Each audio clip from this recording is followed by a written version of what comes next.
Like yung nagbibigay ng maraming pangalan sa mga Filipino virtual assistants, we can't deny that. It happens. Kaya, imbis na pataas ng pataas yung trust, nagkakaroon ng lamat yung iba na, Filipino virtual assistants, hindi na lang. Kasi nga, I had an experience before. Mga ganun na ako naririnig lately, which before, sobrang excited lang sila. May mga times kasi na nakikita ko, I want to do this, kasi ito yung sikat, pero hindi naman yun yung skills na aligned sa kung ano yung enjoy yung ginagawa. So, focus ka. Ikaw yung mas nakakakilala sa sarili mo kung ano yung mga skills na kaya mong gawin confidently, hindi lang yung sinasabayan mo lang kung ano yung sikat. Lahat yun pwede mong i-upskill basta magpo-focus ka lang sa isang niche mo. Hindi ka pwedeng video editor and then at the same time SEO and then at the same time nag-web design. Yes, it's possible but it won't let you focus on your strengths. Create a professional attitude na when you're working with client, you're working with them, not working for them. So that's just the same thing when I say I'm a virtual partner, not a virtual assistant. I do the same jobs as a virtual assistant, pero if I find a problem, I will definitely send it to my client na I noticed this problem. Here's a possible solution to this. Hindi ka lang basta tanggap ng tanggap, antay ng utos, di ba? Doon ako nag-start. Doon din ako nag-start makapag-communicate with client. And then, iba-ibang hats na yung sinuot ko. Like, iba-ibang responsibilities na yung nagawa ko. And ang kung saan ako pinaka nagtagal is yung sa HR side. Kasi one time nakitaan ako ng boss ko na ako lang daw yung nag-connect within the team. And so, ako din yung parang inutusan nila niya mag-hire. Ako na din yung inutusan niya mag-fire. And nakita ko yung pagkakaparehas nila when it comes to hiring Filipino virtual assistants. Kasi they're very specific. They're very specific na I'm looking for a Filipino virtual assistant. Kasi bukod sa masipag, bukod sa very hardworking talaga ng mga Pinoy. Tapos, karamihan pa sa atin has better accents as compared to other virtual assistants that they can hire. Ang bilis din kasi nung matuto ng mga Pinoy. Although, currently kasi sobrang saturated no ating industry. So, sobrang saturated. Ang laki ng competition ngayon, lalo na nung nag-pandemic. Ang dami din, hindi ko kasi malalahat, di ba? Pero ang daming Filipino na hindi din sumusunod dun sa standard. Like, yung nagbibigay ng maraming pangalan sa mga Filipino virtual assistants, we can't deny that. It happens. Kaya, imbis na pataas ng pataas yung trust, nagkakaroon ng lamat yung iba na, Filipino virtual assistants, hindi na lang. Kasi nga, I had an experience before. Mga ganun na ako naririnig lately, which before, sobrang excited lang sila. Anyways, so yun yung bakit ako mag-share ngayon kasi ang dami kong gustong tulungan kasi parang paulit-ulit na lang din kasi ako dito. Sige na ako nakilala ng friends of friends, and naging very helpful sa akin yung community. So I just want to give back. And if I can, you can send me an email. Kaya magpapacheck kayo ng cover letter or resume. I'll try to respond as much as possible. But let's start with the hired framework na para siyang roadmap nyo when it comes to gaining confidence sa yourself. And kung paano nyo i-position yung sarili nyo, not as a virtual assistant, but a virtual partner. And if i-position nyo yung sarili nyo as a virtual partner rather than a virtual assistant, you will not just wait for tasks. Ikaw mismo yung mag-offer na kung ano yung solution na ma-offer mo dun sa business. Hindi ikaw lang mag-aantay lang. Kung wala kang ginagawa kayo, antay lang ako ng task. So, if we position ourselves better, then we have a better value and sila yung magkahabol sa atin. Yeah. I love the angle na shinare mo na instead of seeing yourself as a virtual assistant, see yourself as a virtual partner because it's a way better perspective of seeing how you should work with your client.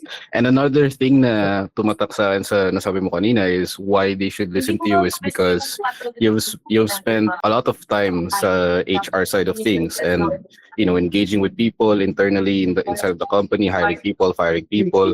And so if there's anyone, hindi naman sa buong mundo, pero I think you know a thing or two when it comes to what kind of person yung likely ma-hire and what kind of person yung nice to have in the team or great to have in the team, and what kind of people yung parang you just have the gut instinct na parang okay, let's look for different people. Does that make sense? Yes, definitely.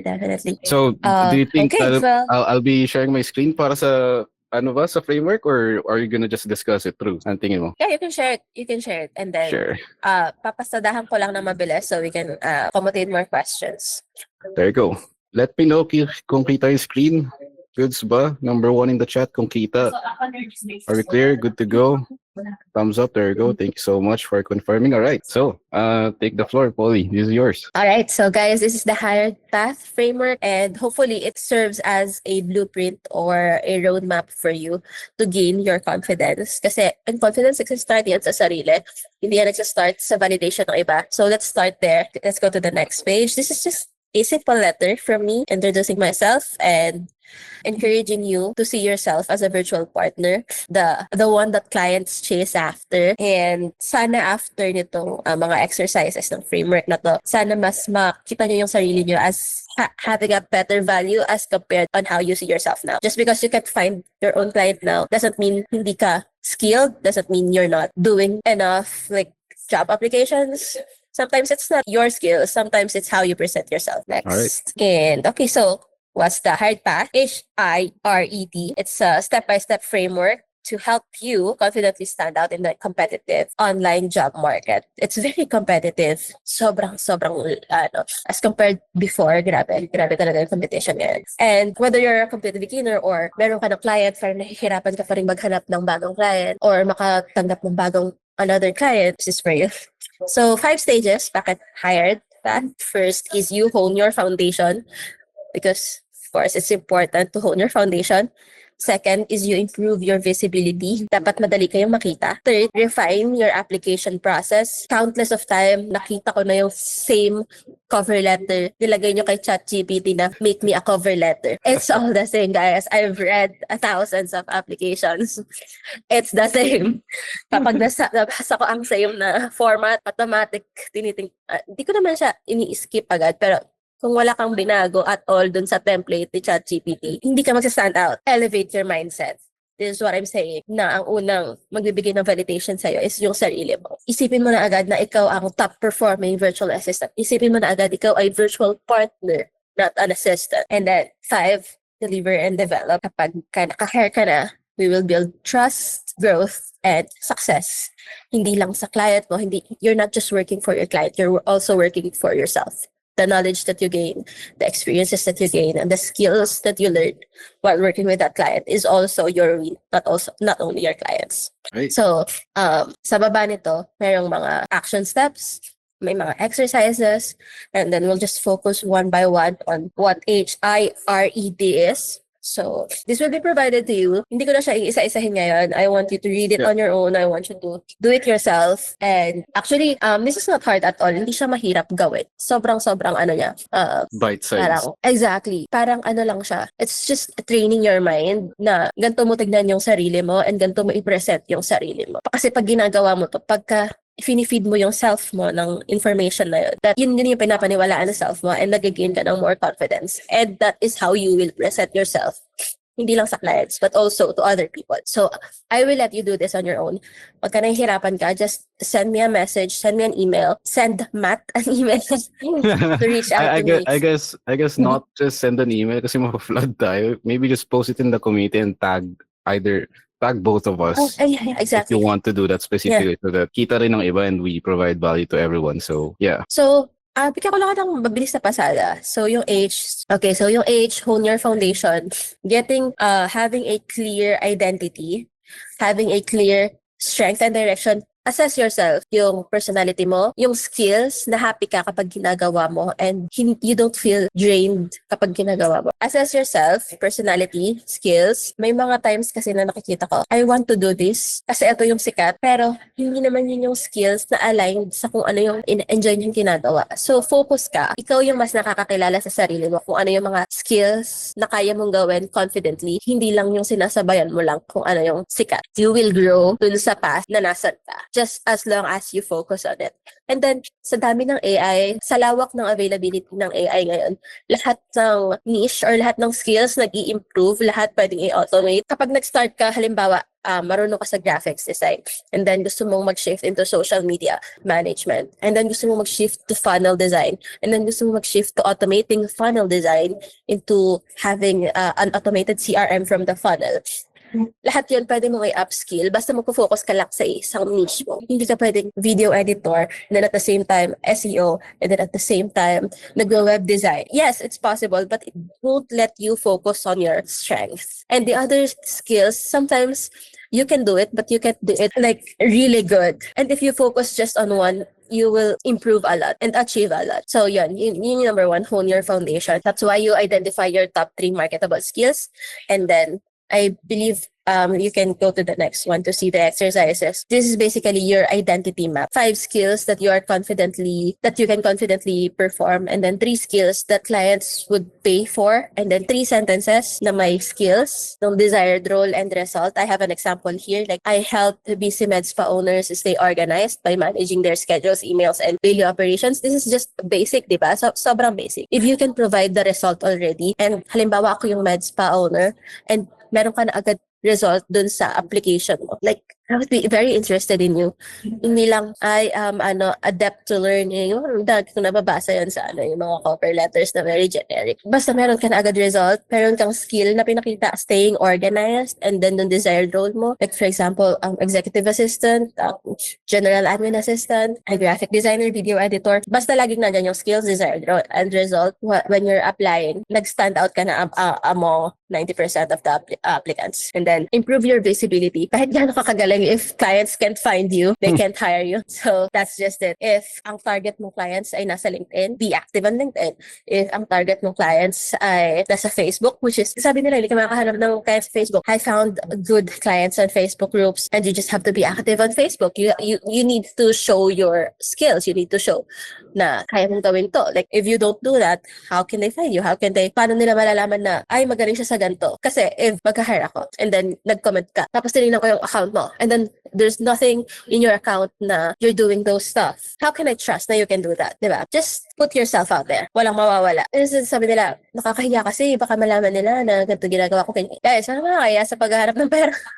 Yeah, for sure. Okay, let's go next. Yeah, his exercise is just a profile makeover audit. Actually, meron ako dito na send your profile link to a VA friend for feedback.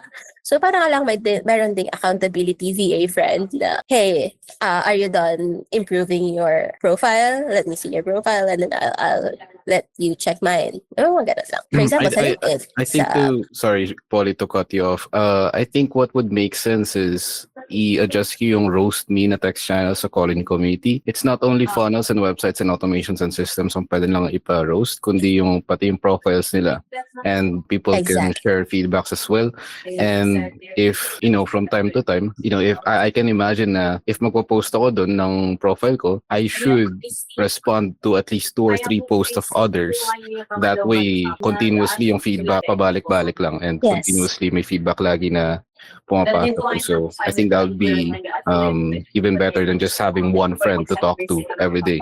So yeah. Yes. Exactly. That's a very nice idea, Coach Matt, no? Hindi lang siya VA accountability friend pala. It's a whole community that's making you accountable. So do it.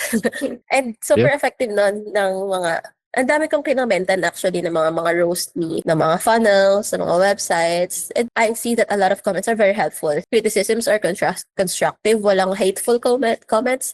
Yeah. And I think that would be very helpful kapag ka nagbe-build ka ng profile mo. Thank you, Don, Matt.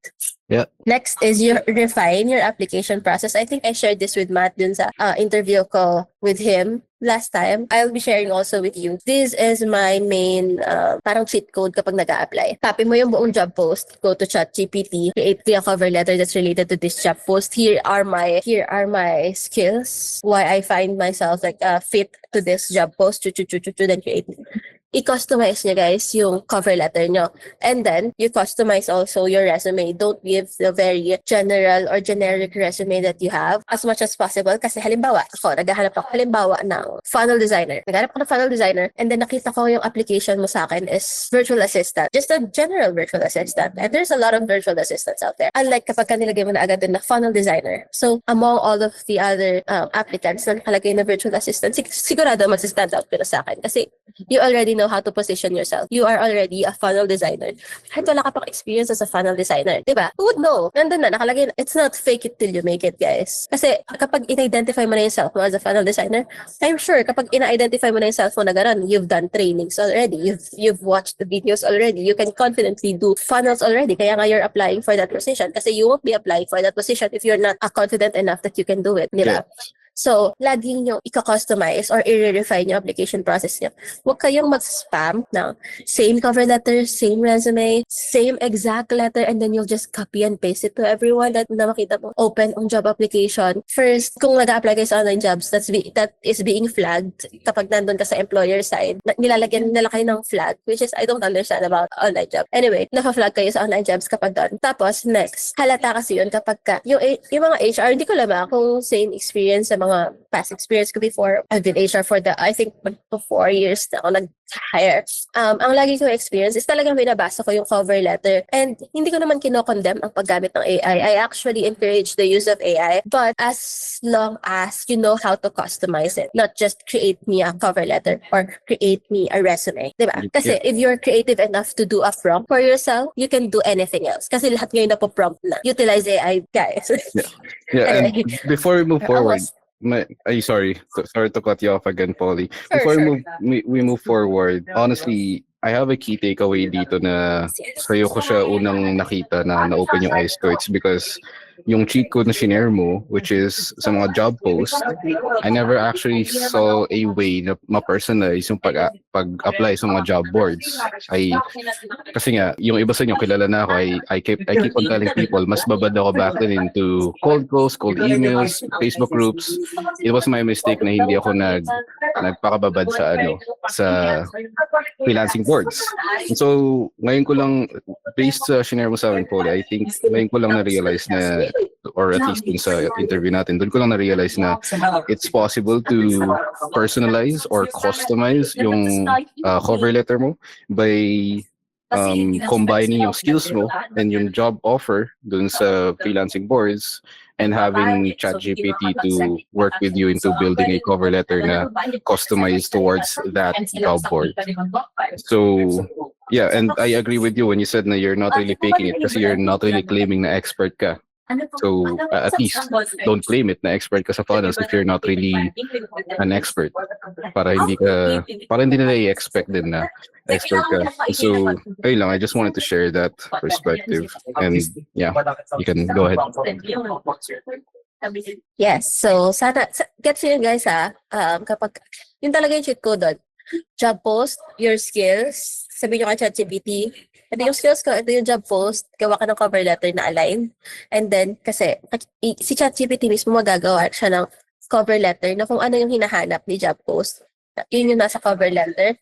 And if makikita ni HR yun, aligned to dun sa hinahanap ko. So, matik na yun, shortlist ka. Yeah, there's a high I'm likelihood confident na shortlist. I think before we actually move forward sa next pages neto, I have just one simple question sa'yo. What are your thoughts on video introductions? Kasi I know it's very common. Okay, so, ang dami ko nakikita ang mga Pinoy na sobrang ayaw ng video introductions. Pero, marami din akong nakilalang nagpa-hire sa akin na US-based na nagpapa-video introduction lang sila for the sake na makita yung confidence ng isang tao sa communication. Like, are you confident enough to talk to the team? Not necessarily communicate regularly, pero like at least communicate. Kasi we're all working remotely, di ba? Yeah. Kung mahirap sa atin yung communication, kung hindi madali yung communication, doon nila judge. And sometimes sinasabi ng mga Pinoy na, automatic no kapag ka may video introduction. Pero that would give you an edge, di ba? So, you can specifically create a video introduction, or you can create a generic video introduction, and then you can use that. Hindi mo naman siya kailangan gawin every now and then. Lalo na kapag same yung line of work na ina-applyan mo, you can use the same one. But if different, syempre, create ka ng different videos. Like for example,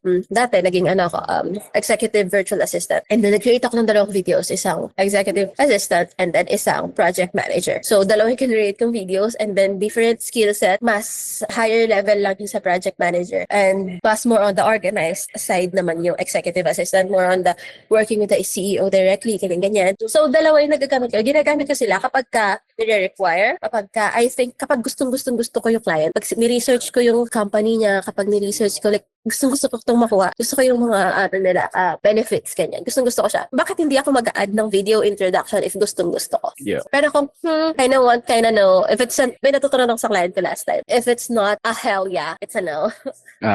Got it. If it's not a clear yes, it's a clear no, kumbaga. Yeah. I think na natuwa na Pero yeah. nagustuhan ko rin yung perspective mo na you can easily stand out with video letters just because a lot of Filipinos don't want to do it. And so that's like an opportunity for you to, magbida-bida kasi we want Yeah. the role, we want the position, we want to get hired. And so dahil may video letter and at the back of your mind, alam nating lahat, not all Filipinos want to do it. So that could be your way of getting in front of potential client. And I think to take it a step further, yes, I agree with what Polly said na you can create yung mga generic na you can reuse over and over again. But I think to take it a step further, what if based dun sa job boards, gawa ka rin ng video letter na customized as well? I think that's like a next level thing, and who knows, maybe in like less than 3 weeks makakuha ka ng opportunity with just by doing that. And yeah, you can go ahead again, Polly. Gusto ko lang din i-add na dun sa video introduction na nag-move ka na agad ng one big step as compared to the other applicants. So definitely magsa-stand out ka. Definitely. Yeah. Iko-consider ka na agad. Yeah, all right, let's move forward. I've already discussed this. The generic proposal, what would you usually just create as a generic proposal and then create the specific proposal? Or just the same as cover letter? All right, ito na. Yung elevate. Yung lumalabas yung words of wisdom mo dito, elevate. Elevate pa lang to. Wala pa to yung delegate. Anyway. Okay, good. Elevate your mindset. As I've mentioned earlier, and I will keep mentioning, yung confidence at start yan sa sarili. Create a professional attitude na when you're working with client, you're working with them, not working for them. So, that's just the same thing when I say I'm a virtual partner, not a virtual assistant. I do the same jobs as a virtual assistant, pero if I find a problem, I will definitely tell it to my client na I noticed this problem. Here's a possible solution to this. Hindi ka lang basta tanggap ng tanggap, antay ng utos, di ba? Kasi if you position yourself na you're working with the client or ipoposition mo yourself mo as, like, even if nag-a-apply ka pa lang, and naghahanap sila ng specific person for this, ibig sabihin, yes, tama, business partner mindset. Like, you own the business. You don't have to resolve it on your own. Pero, tinutulungan mo silang mag-identify and mag-point ng pain point currently ng business. And if na-identify yung pain point or na-identify yung problem, mas madaling ma-identify yung solution. And as being a part of that solution, malaki na agad yung value mo dun sa business. Hindi ka na nila titignan lang as a virtual assistant. You're someone that they can actually work with. I think gusto ko mag-ask sa'yo ng question. Ay, sorry, Polly, to cut you off again. Medyo may delay kasi tayo. Yeah, sure. So, I wanted to ask you a question. Ano yung tingin mong perspective ng client when someone, a service provider or freelancer or virtual assistant, when someone proposes multiple solutions for the current challenge? Anong tingin mong insight or anong tingin mong perspective ng client sa ganong klaseng service provider? A solution provider. Like, tingin mo paano na yun ng client? Like, Paano nila tignan? yeah.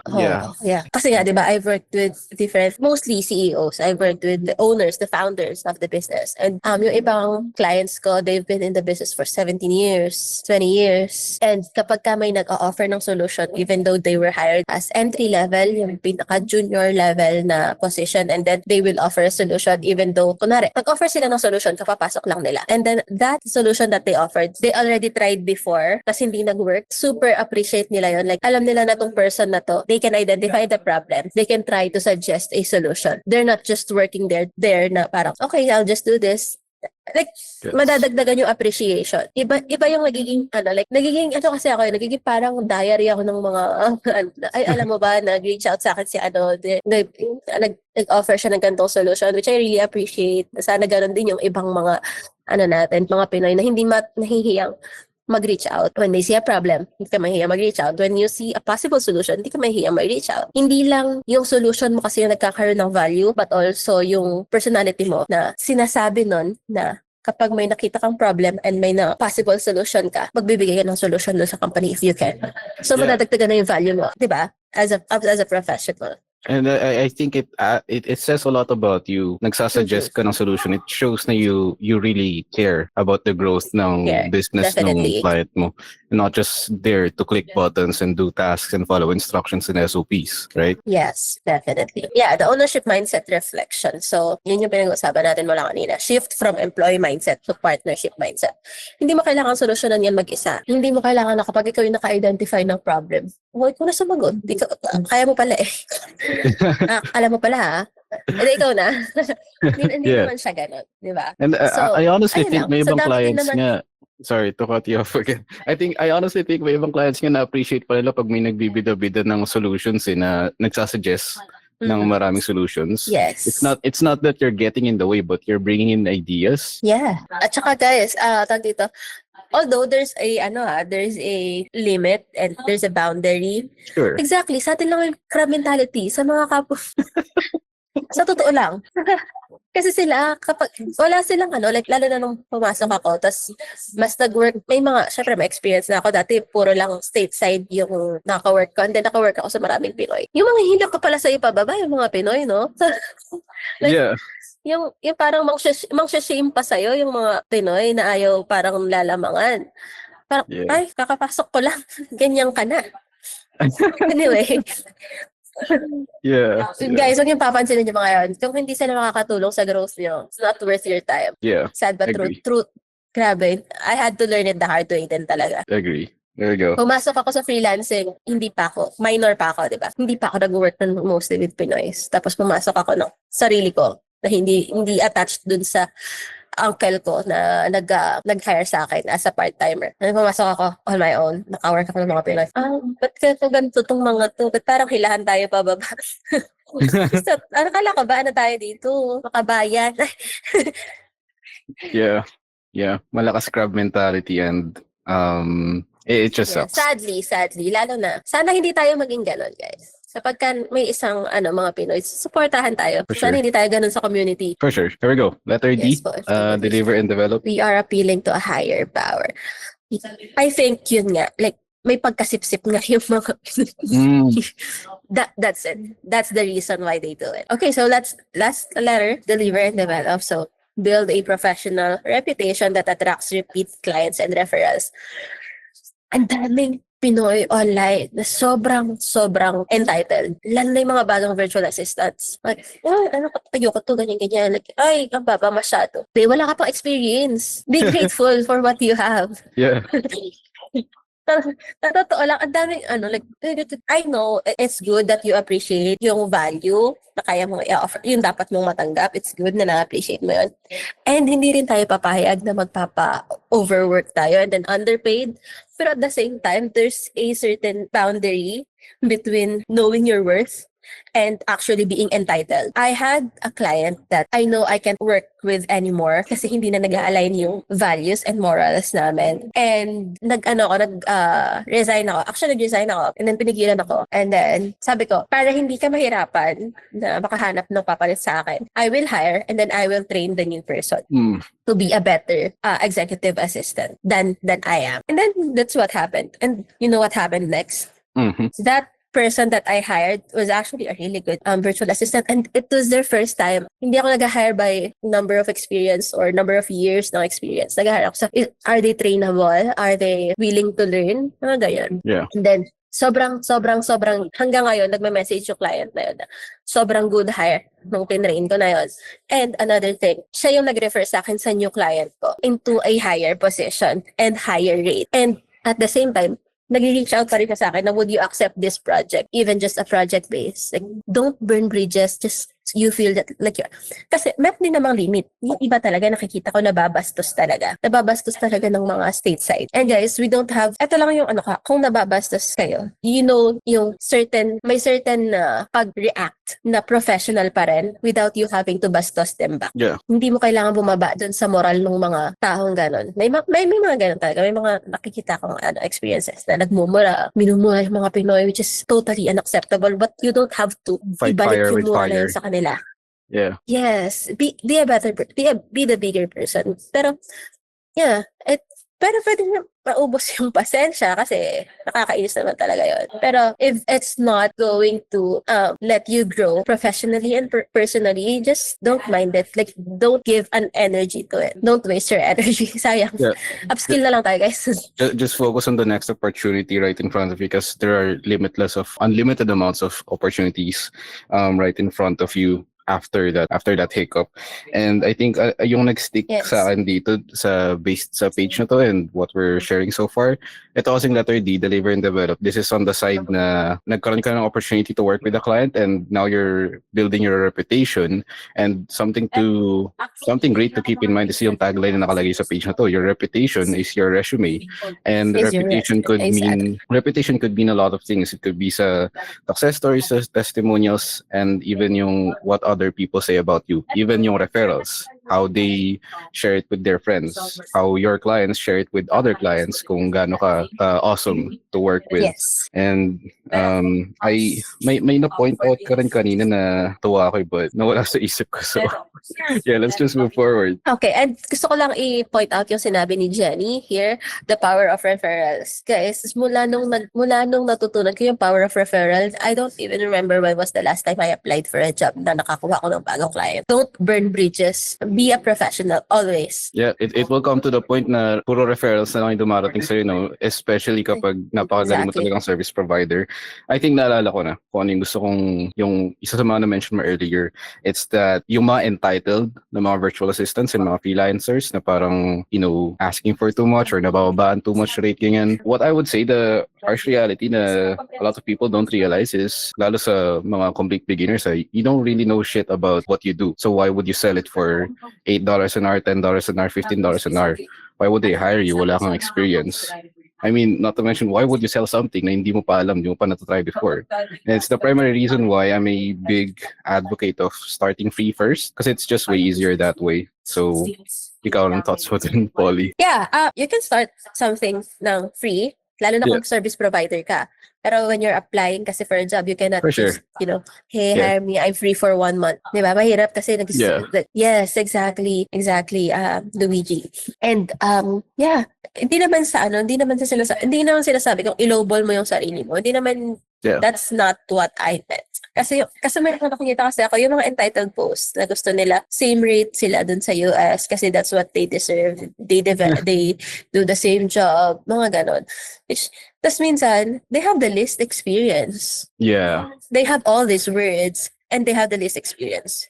What can you actually provide? Yeah. That makes sense. Alam nyo, yung mga professional na nakakausap ko, like yung mga professional yung talagang expert na in their field, hindi ko sila maririnig ng ganong magsalitang entitlement. Kaya when I see some entitled VA posts, I just know na, Yeah, whatever. Ganun na lang. 1 year ka pa lang ba? Sorry. Yeah, whatever.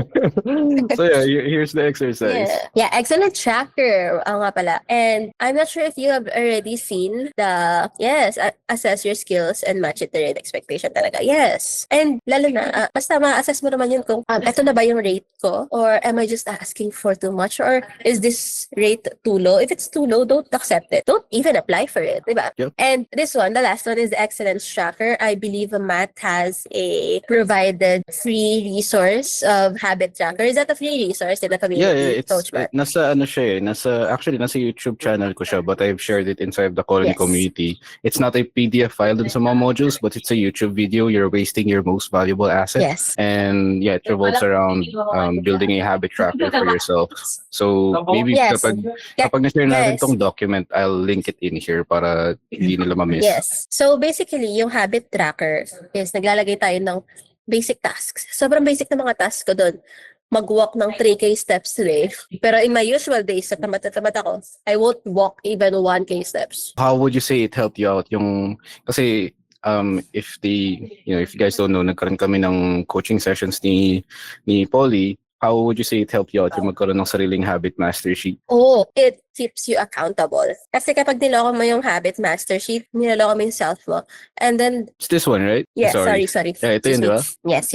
Yes. 4 easy wins, youth push habits, and explain na to ni Coach Matt. Yeah, so YouTube video and we'll Sorry link talaga, it in guys. there. No worries. And Yes. anything else dito sa last page na to or we're good with this one? Yes, this is the last one. And sorry guys, napatagal yung explanation ko, but I'm open to questions. Recap, sorry, 20 minutes late. I think Yeah. this is a recorded video. Yeah, recorded naman to. Pero yeah, to tie it all up or to take it home and wrap the whole HIRED framework. So this framework, the hired path framework. You'll just basically, ang tingin ko nga sa framework na to is just training your mind on how to position yourself. So you've got the skills, you've got the drive, now it's time to learn how to position yourself.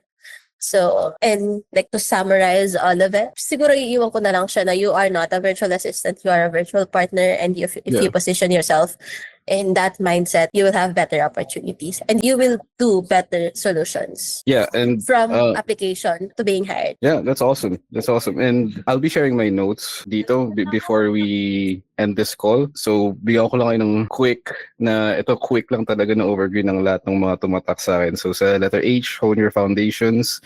You should understand yourself further, strengths and weaknesses.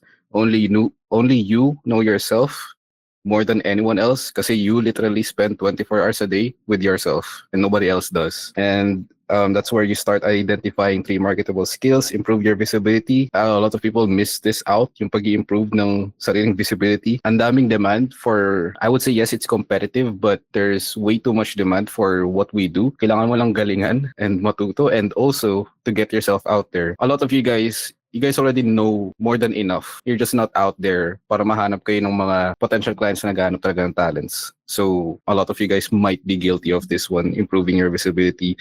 Third one is refining your application process, the cheat code na na-share ni Polly earlier. Job post, go to GPT, and then combine your skill set plus yung job post, create a cover letter na customized to that job post, do it again and again, and in no time, next thing you realize, meron ka ng interview. That's the baby steps. Interview, and then after interview, next thing you know, may opportunity ka na right in front of you. You're not faking it. You're not claiming na expert ka. With these application processes, just don't claim na expert ka. You can say na you're proficient. You can say na you've learned about this. You have a portfolio. You can screenshot yung 30-day free trial nyo na you've built systems before. You can say proficient, just not an expert. That's a completely different na definition. Letter E, elevate your mindset. Confidence starts with yourself. Nakailang ulit si Polly for this one. Working with them is way better than working for them. There's a fine line of difference dun. With them versus for them. It's way better to work with them.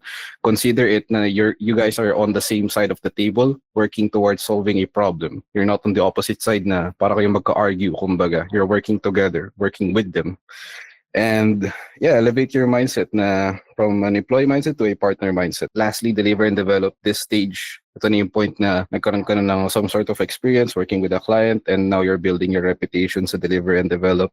And for this one, na recommend ni Polly yung magkaroon ng excellence tracker or a habit tracker.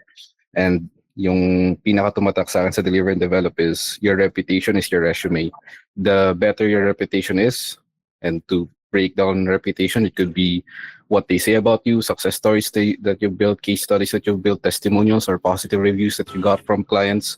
The better reputation that you have, that's a way better resume than any other portfolio or CV. And so, yeah, there you go. Siguro let's, from this point going forward, let's open for like maybe the next 10 minutes fully or 15 minutes. Let's open for a quick Q&A for people with questions. Yeah, I saw this question from Jomar. Hi, Jomar.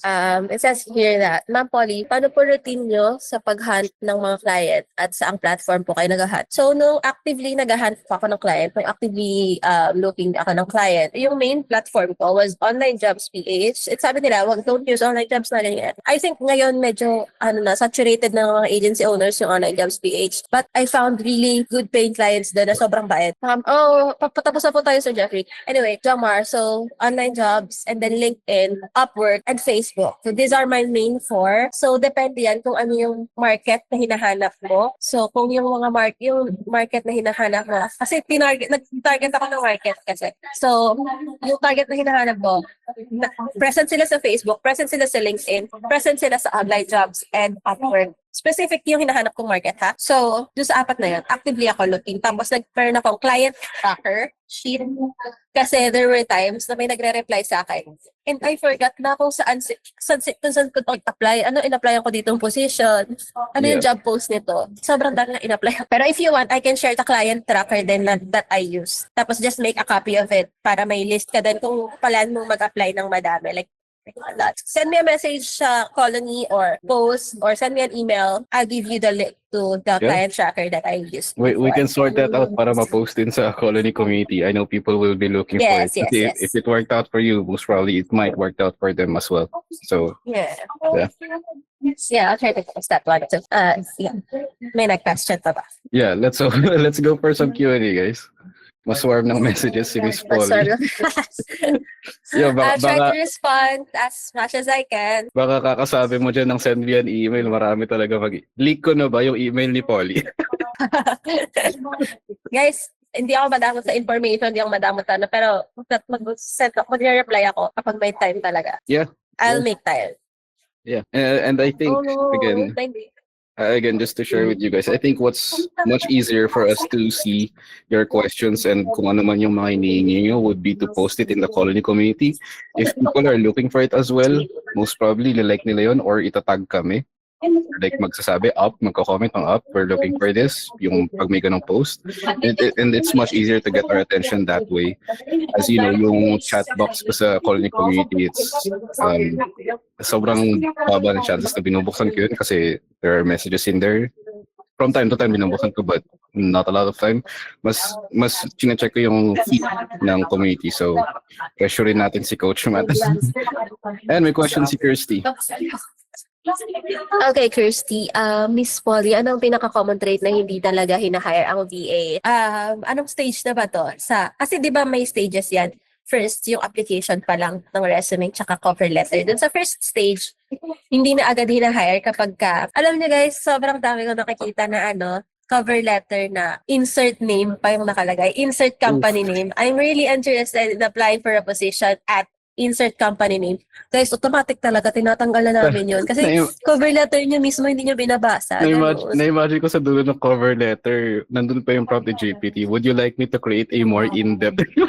Yung gano'n, copy and paste. Aray mo. Ganong level. Oh my. Nakalagay pa yung gano'n, yung bracket pa yun. Yeah, Insert company name here. Yeah, that's Pero pang insert date here. Yeah. Guys, talaga, pag ganun talaga, automatic archive. Grabe. Guys, basahin niyo yung cover letter niyo, ha? Tingnan niyo, i-hire niyo yung sarili niyo. Yeah. Yun yung number one. And then guys, nagsishake sila ng, nagbe-blender sila kung baka narinig. Anyway, yung second naman, sa interview, alam niyo ba guys, ang fun, kasi sa mga stateside, di ba, yung ibang Pinoy may Filipino accent, like matigas yung Filipino accent. It was never an issue, lalo na kung hindi ka naman nagko-calls. Yeah. Never siyang naging issue sa mga clients ko. Mas malaking issue pa siya sa mga Pinoy. So, hindi siya issue. Just want to put that on your mind. Just para maging confident lang kayo. Ang hindi hinahire is kapag halimbawa, masyado nilang ino-oversell yung self nila. Alam mo yan? Yung overpromise. Like, yes. may certain limit na confident and parang mayabang na yung dating. Yeah. Ganun. Yeah. Tatansyahin mo rin yun eh. You So, can't really promise heaven and else Pero I to think isang client. sa mga tao here, I don't think may ganun. Yeah. For sure. Tapos, ano pa ba? Sa interview, minsan kasi, may mga grabing mag-fake it till you make it na kapag tinanong ng very, very little thing about the job, like about the position. Ito pa pala, ito talaga automatic. Nag-notes yung client ko. Kalimutan ko to. Kapag interview, yung iba, ginagamit nila yung AI, ito-type nila yung question habang nagtatanong si client, and then babasahin nila yung prompt. Like, very AI, guys. Yeah. Kausap ko ba si ChatGPT at this point? Ganon. Tapos yung mata nila nakatutok lang sa screen, literal na nagbabasa. Ganon. Yeah. Guys, kung magbabasa kayo, lagyan nyo naman ng kunwari nag-iisip kayo. Although Hindi namin kinakondemn yun, pero wag na kayo magbasa ng gano'n. Although, honestly, siguro in my own perspective lang or in my own opinion, I wouldn't go for that kasi magiging reliant ka too much on that method. Mm-hmm. I think that's a good time to practice yung sarili mong skill set into analyzing the problem in front of you. And honestly, you can literally, this mind boggles me nung na-realize ko to just recently.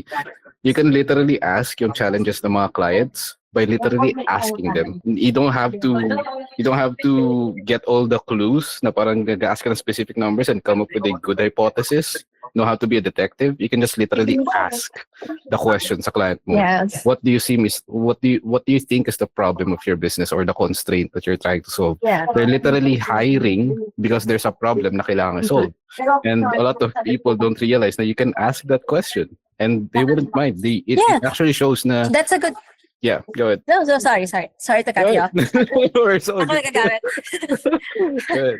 Pero that's a really good tip. Always ask question after the interview. Even just this simple question: what is the company's current, like the main problem of the company right now, and how can I help? How is my position going to help? Mga ganon. That is very basic. That's a very basic question. I always use that. And it's very effective. Meaning you're very interested na already. And karamihan sa mga Pinoy, takot dyan mag-ask ng question after eh. Pero gusto nila yun. Wala akong nag-interview din ako ng stateside guys. Sa states, nag-interview din ako. Walang sa kanila walang nag-miss nung last part na yun. Do you have any questions? Lahat sila nagtatanong. Sa mga Pinoy yung usual na, I don't have any questions.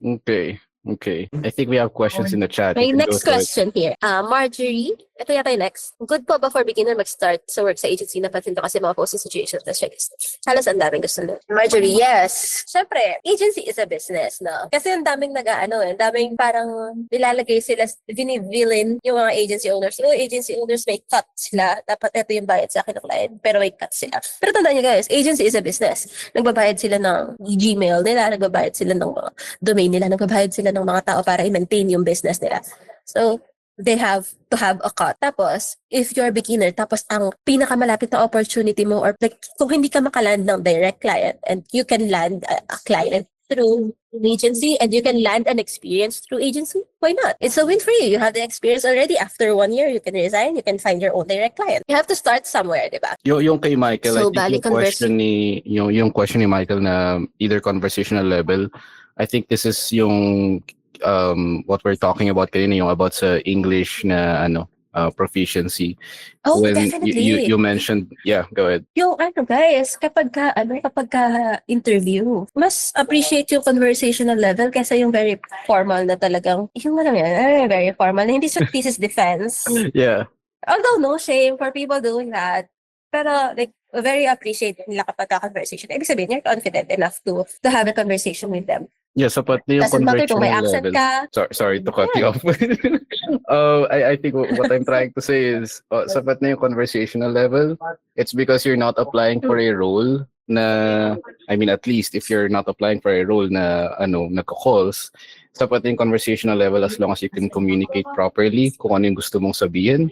And sa role mo naman, in most cases sa field natin, hindi ka magtuturo ng English. Hindi big deal yung grammar too much because so when it comes to interviews, conversational level is good enough for you to get started. May question dito si HG. Hi Go ahead. ma'am.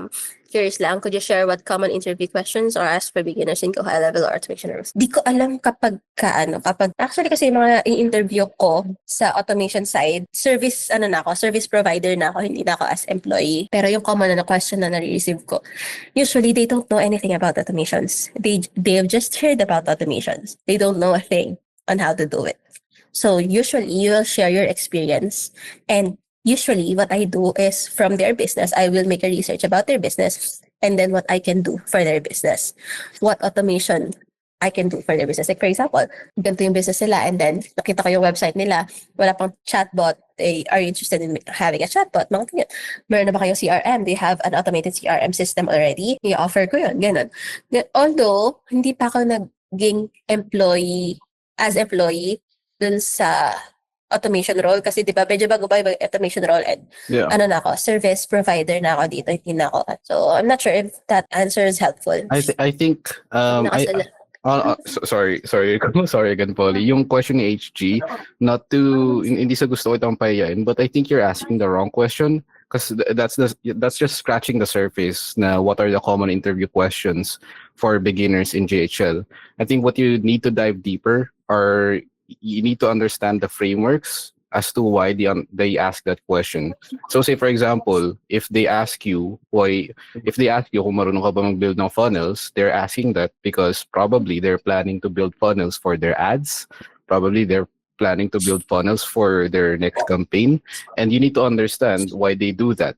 In that way, kahit anong question ibato nila sa'yo, because you understand the framework behind those questions, kahit anong question i-ask nila sa'yo, you'll have at least an idea or two.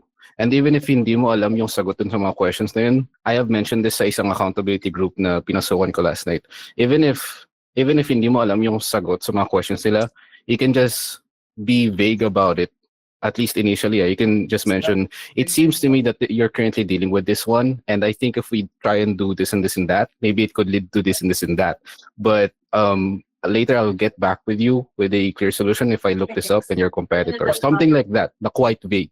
You're not saying na yun yung only solution, but you're saying na it seems to me, it sounds to me this is your problem, and ganong slightly vague na suggestion, and that alone nagsa-stand out ka easily.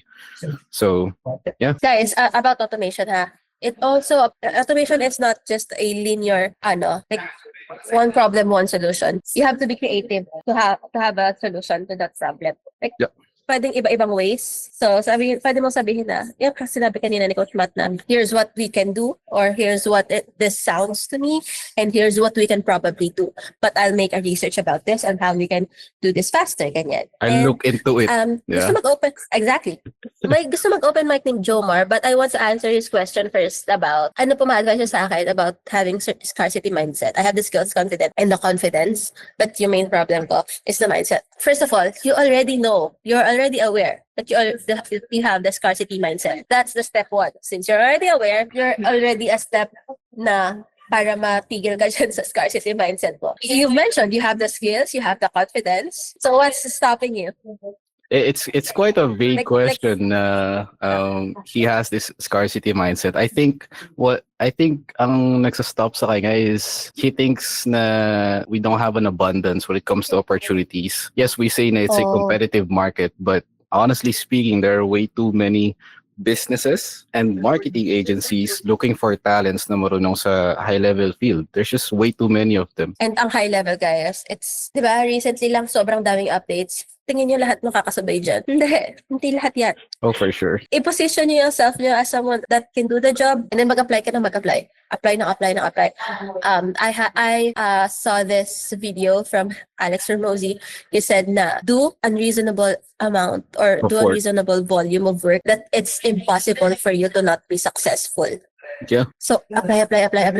Ilan yung per day mo application? 5? Gawin mo 10, 15, 20? I'm actually moving it to a wala yung minimum of scarcity mindset mo. 20. I'm actually moving it to a minimum of 20 reach outs. 20 to 50, I think is a sweet spot on a daily basis. But honestly, you know, the rule of 100 says that if you reach out to 100 potential clients or 100 job boards every day for the next 100 days, you will never go hungry. So that's just the brute force of way of getting clients. 100 reach outs a day for 100 days straight, that's like 10,000 reach outs. Most probably sa 10,000 reach outs na yun, there will be 1, 2, or 3 of them na i-hire ka, even if by mistake. So, brute force. Yes. Hello po. Brute force. Naririnig Hello? po ako. Hello. Yan. Yung question ko po regarding sa mindset ko na scarcity mindset, nag-ooperate pa po ako dito sa scarcity mindset kasi hindi pa po ako nag-apply. So maybe ano din po yung na-overwhelm ako dun sa competitiveness.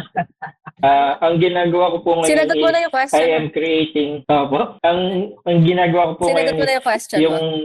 yung nag-create na po ako ng mock project para may pakita po ako pagka nag-reach out na ako. And after ng mock project, yung susunod ko po yung portfolio na personal website. Ang question ko po, Nakakatawa kasi. may question Sige, go po ako ahead, na medyo sorry. technical. Kasi ano po, paano po ninyo nare-research yung business ng client? For example, naghanap po kayo sa isang platform, LinkedIn. Paano niyo po siya na research or background check yung client para alam niyo po kung paano i-reach out yung mga message na sasabihin? Oh, okay. So, I'll answer this kasi natatawa ko sila mo, I'm creating this, I'm creating that. Coach Matt will say, I'm the right person to answer this. Yeah. Kasi, just like you, I tend to be a perfectionist. Na gusto ko perfecto before I go, before ko ilabas yung sarili ko out there. And apparently, sabi ko nga, hindi ko pa nalalaunch yung online business ko, may clients na pumasok. And apparently, kaya ko naman pala mag-operate even without those. And just the same thing, nasasagutin kita, kaya mong mag-apply even without those. And I'd like to... Dun sa tanong mo naman, Sorry to cut you. Polly, I'd like Tapusin ko to na, tapos say, I'll let you here, go ahead. Sorry. answer. Go ahead. Okay, yung answer niya about how do I research about the business? Usually naman sa job post, nakalagay naman dun yung name ng business nila. And kapag US-based kasi yung business, usually meron yung Google Maps or meron yung website. So from there, you'll do your own research sa Google. Makikita mo kung saan nakalocate, ganyan. And then do your own background research, ganyan. Yeah. Go This ahead, does Coach Matt. this doesn't just go to Jomar. I think a lot of you guys would resonate sa insight na to. A lot of you guys over prepare way too much. Tell you guys honestly, you think way too much of the steps, like 10 steps ahead of you, way too much. The highlight is, imagine you have a flashlight and madilim yung room. Ang iilawan nyo is the step right in front of you.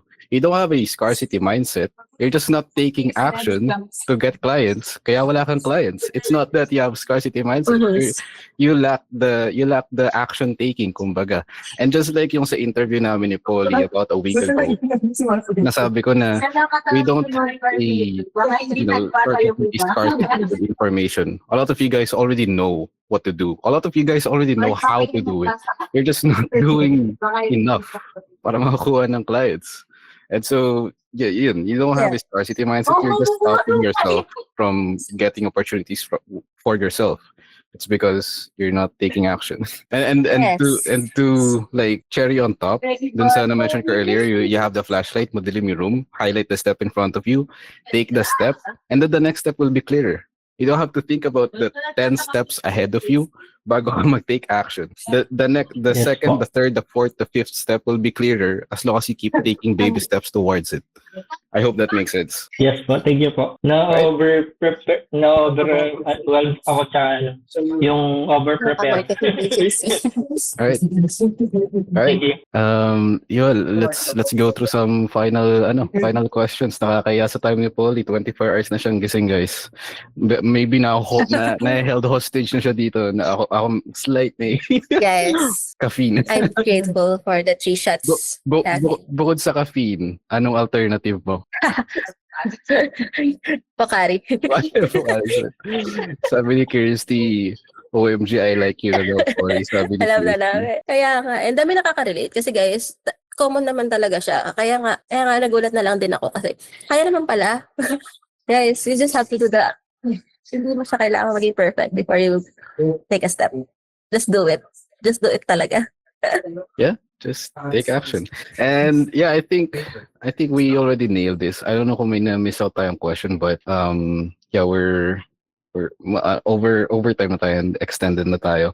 I think to wrap this all up, I'm very much hoping that guys took value from this call. I know it's a free call and maybe it's a sad reality. There will be some people in here na would not value this as much just because it's free. But honestly, with the masterminds and the private networking and the private coaching sessions na I paid for sa international markets with my accountability partners from London, Dubai, and everywhere else, it's the same exact conversations. It's the same exact value that we're sharing here. And I am very much hoping na after this, mini event na Polly has shared a thing or two about what she knows hired framework. After this event, I hope you guys change your behavior because that's the only way that we can say na you guys learn something. If you guys are given the same situation, but you guys have a different behavior, that's when you guys flip the switch and then change gear and you learn a thing or two and start taking action.